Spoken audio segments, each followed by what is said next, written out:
In the high mountains, where the air grows thin and the seasons press hard against human life, there is a village that has built itself entirely without one of the materials the modern world considers essential.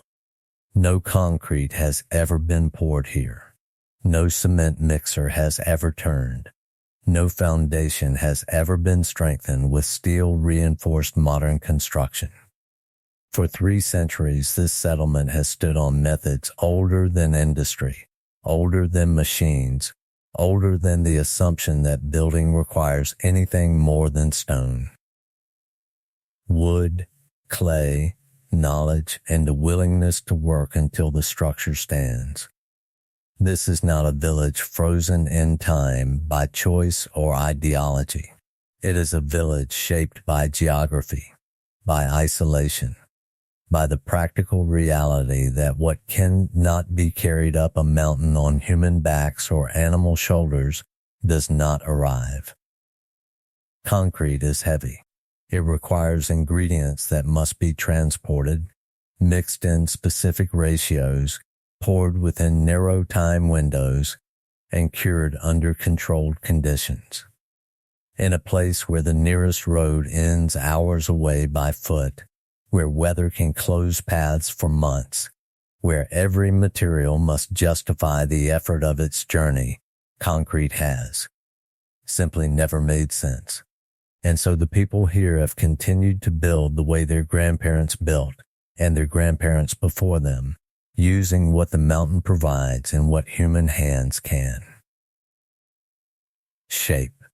The foundation of every house in this village begins with stone, not purchased stone, cut and delivered, not quarried stone extracted by industrial equipment and transported by truck, but stone gathered from the mountain itself, loose stone from avalanche debris, stone pulled from the earth during the clearing of a field, stone carried up from streams where water has already done the work of smoothing edges and testing durability. Each stone is chosen individually. Each one is lifted, turned, examined for cracks or weaknesses, and either kept or discarded. Building here begins not with a blueprint, but with a pile of stones that someone spent weeks collecting, carrying, and sorting. The intelligence required to build a wall from irregular stones without mortar strong enough to bind them permanently is not the kind taught in engineering schools. It is older than that. It is the intelligence of weight distribution, of friction, of gravity used as a tool rather than fought as an obstacle. A stone wall built without concrete depends entirely on fit. Each stone must sit in a position where its weight presses against the stones around it in a way that locks the structure together. One stone out of place can weaken an entire section. One gap can allow water to penetrate and freeze, cracking the wall from within. The builder must see not just the stone in their hand, but the space it will occupy, the stones it will touch, and the forces that will test it over decades. This is slow work. A single wall may take weeks to build, not because the labor is lazy, but because the labor is careful. Each stone is placed, tested, removed, rotated, placed again. Sometimes a stone is carried all the way up the mountain only to be rejected at the wall because it does not fit anywhere. Sometimes a builder will spend an hour searching the pile for the one stone whose shape matches the gap left by the stones already placed. There is no rushing this process. Concrete can be poured in a day and hardened in a week. Stone must be persuaded into place one piece at a time, and if the persuasion fails, the wall fails. But when it succeeds, the result is a structure that has survived 300 winters without maintenance beyond the occasional resetting of a shifted stone. There are walls in this village older than any living person, older than anyone's grandfather, walls that have stood through earthquakes and storms and the relentless freeze-thaw. cycle of high-altitude weather. They stand not because they are reinforced, but because they are correctly built. The knowledge of how to build them correctly is the most valuable inheritance a family here can pass down. Above the stone walls rise wooden beams, and here again concrete plays no role. The timber used in this village comes from forests within a day's walk. It is cut by hand, usually in late autumn or winter when the sap is low and the wood will dry without warping. The trees selected are not the largest but the straightest, the ones with the fewest knots, the ones whose grain runs true. Cutting a tree, limbing it, and carrying it down a mountain path is work that requires multiple people in most of a day. Each beam represents hours of labor before it ever reaches the building site. Once the timber arrives, it must be shaped. In the modern world, timber is milled to standard dimensions, planed flat, cut to length with powered saws. Here it is shaped with hand tools. A two-person saw, an adze, a draw knife, a chisel. The process is loud, physical, and requires both strength and precision. A beam that will support a roof must be straight, smooth on the surfaces that will bear weight, and free of cracks that could weaken it under load. Achieving that with hand tools is not a matter of following instructions. It is a matter of experience, of having shaped enough beams to know how wood behaves, how it splits, how it resists, and how it yields. The joinery that connects these beams is done without nails in the oldest structures, and with minimal nails in the newer ones. Instead, the beams are notched and fitted together, wood into wood, weight holding weight. A roof built this way does not rely on fasteners to keep it together. It relies on the integrity of the joints, the accuracy of the cuts, and the understanding of load paths. When a roof beam is lifted into place, it must fit. If it does not, it must be taken down, adjusted, and lifted again. Concrete would allow for error. It would fill gaps. It would forgive imprecision. Wood does not forgive. It demands exactness, and in demanding it, it teaches it. Between the stones and above the beams, the walls themselves are often filled with a mixture of clay, straw, and water. This is not concrete, though it serves a similar function. It insulates. It seals gaps.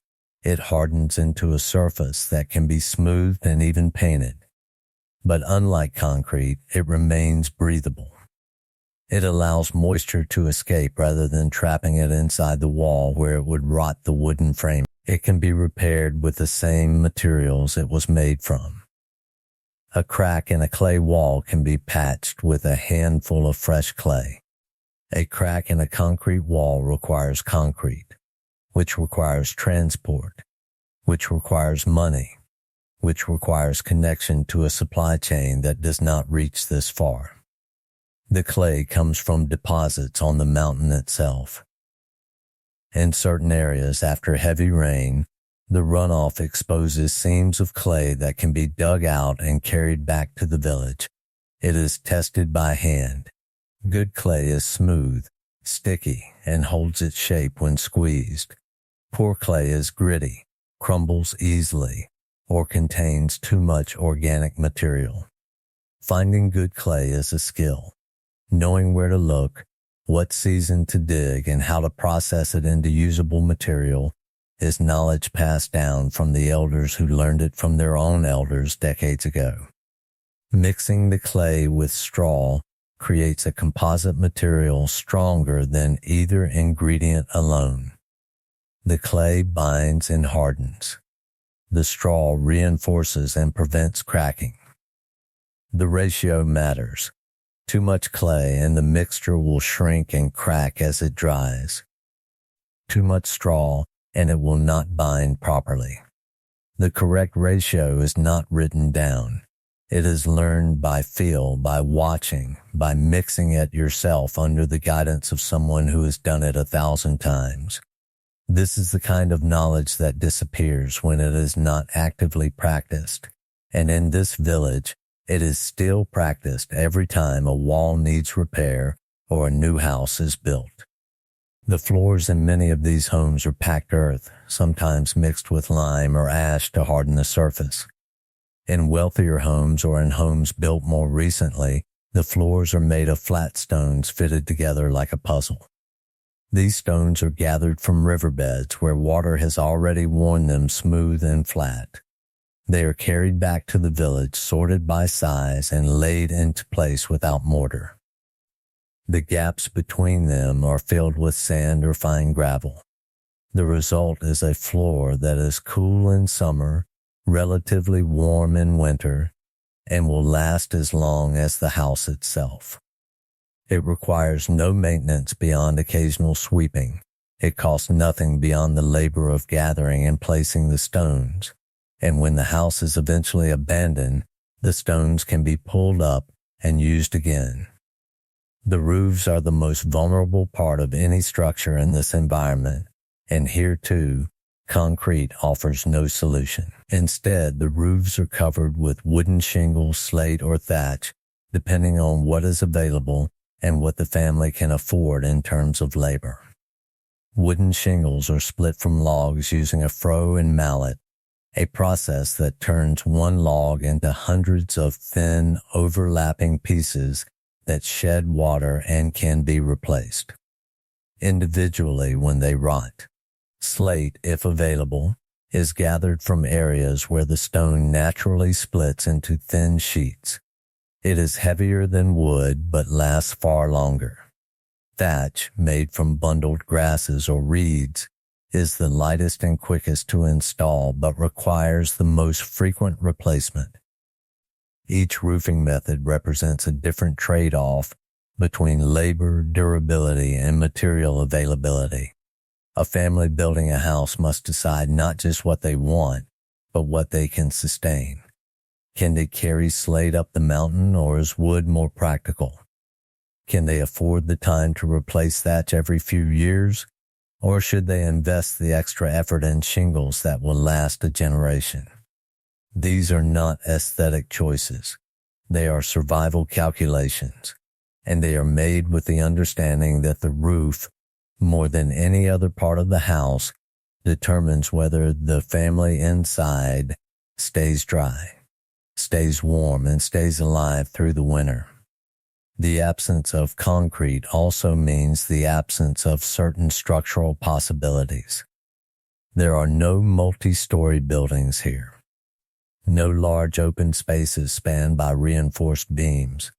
No cantilevered overhangs or dramatic architectural statements. The buildings are low, compact, thick-walled, and built into the slope of the mountain whenever possible. They are designed not to impress but to endure. They respond to wind by presenting minimal surface area. They respond to snow by using steep roofs that shed weight. They respond to cold by using thick stone walls that hold heat. Every design choice is a response to a specific environmental pressure, and the materials available, stone, wood, and clay, have shaped the architecture as much as human intention has. This creates a visual consistency across the village. The houses look similar not because they were planned that way, but because they were all built by people solving the same problems with the same materials. There is a vernacular logic to the structures, a shared grammar of building that emerges naturally when a community works within the same constraints over generations. You can see it in the roof pitches, in the window sizes, in the placement of doors, in the height of walls. These are not arbitrary choices. They are solutions that have been tested, refined, and passed down because they work. But the absence of concrete is not only a material limitation. It is also a social structure. Concrete construction in the modern world is industrial. It involves specialist equipment, schedules, and capital. It is done by contractors, not by families. It separates the people who live in a building from the people who built it. In this village, that separation does not exist. The family that lives in a house is almost always the family that built it, often with help from neighbors, relatives, and friends who will expect the same help when they build. Construction here is a communal act.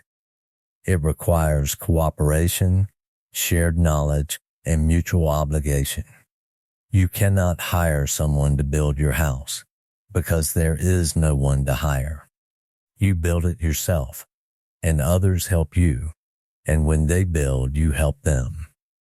This creates a web of interdependence that holds the village together in ways that go far beyond architecture. When you have carried stone for your neighbor's wall, you have a stake in that wall standing. When your roof was built with timber your cousin cut and beams your uncle shaped, your home is not just your shelter. It is a record of relationships, of debts owed and repaid, of labor given and received. The village is not just a collection of buildings. It is a collection of collaborations, and every structure is a reminder that survival here has never been an individual project.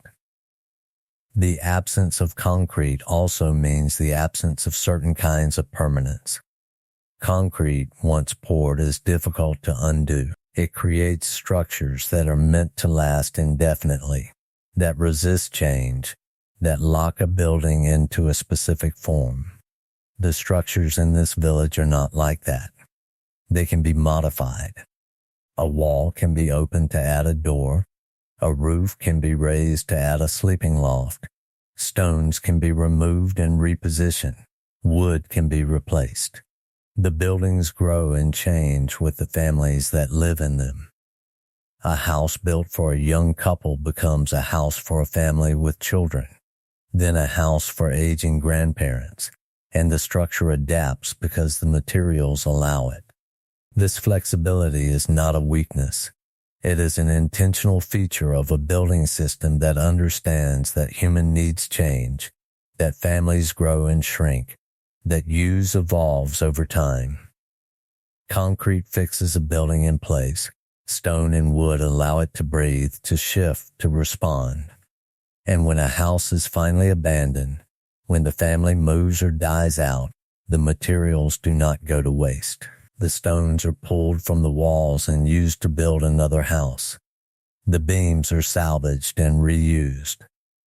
The roof materials are redistributed. Nothing is thrown away because everything costs too much effort to gather in the first place. The village recycles itself generation after generation using the same stones, the same timber, the same clay, shaped and reshaped by different hands building different lives. There is a deep sustainability in this system that the modern world is only beginning to understand. Concrete production is one of the largest sources of carbon emissions on the planet. It requires heat, energy, transportation, and materials that must be extracted, processed, and distributed. It creates structures that cannot easily be undone, that become rubble when they are demolished, that leave scars on the landscape when they are abandoned. The building methods in this village produce none of that. The materials come from the mountain and return to the mountain. The energy is human and animal labor, renewable with every generation. The waste is minimal because everything is reused, but this sustainability comes at a cost, and the cost is labor. Building without concrete is slower, harder, and more physically demanding than modern construction. It requires knowledge that takes years to acquire. It requires community cooperation that cannot be purchased. It requires a willingness to accept that a house will take months or even years to complete, that it will never be perfect, that it will require constant maintenance, and that the people who live in it will also be the people responsible for keeping it standing.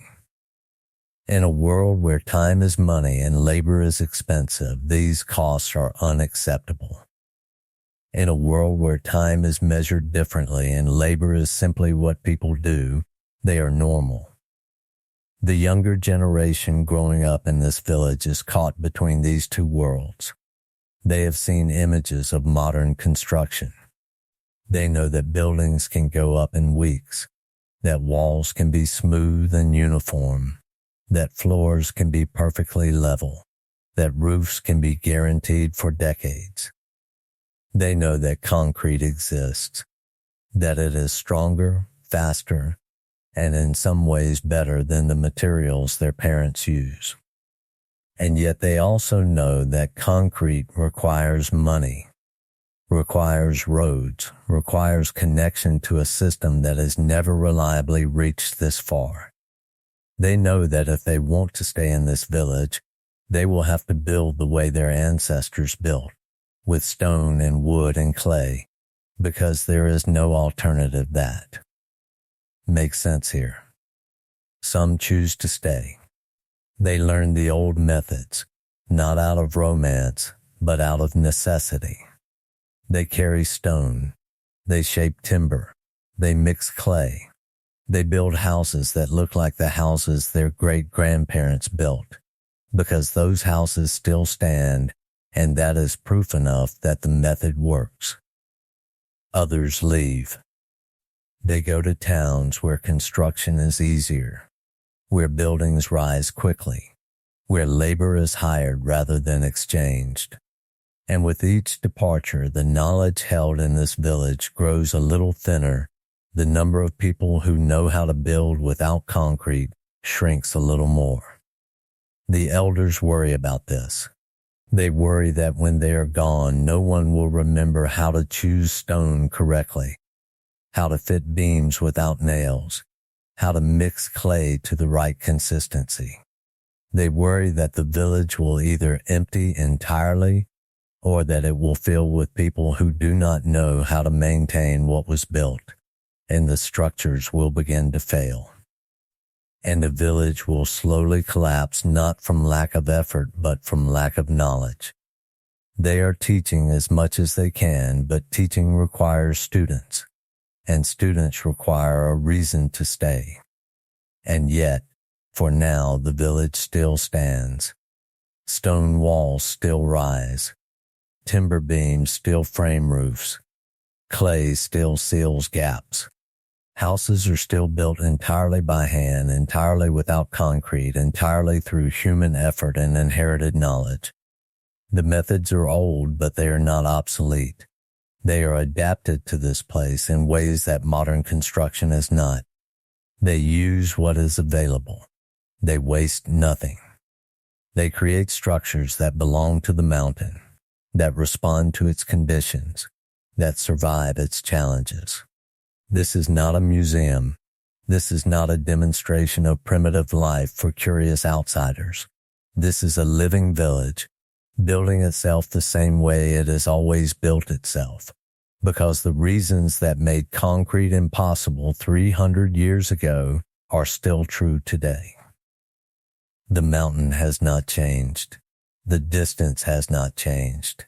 The isolation has not changed. And so the people continue to build with stone, with wood, with clay, with knowledge, and with hands. They build without concrete not because they reject progress, but because progress in the form of concrete has never been able to reach them.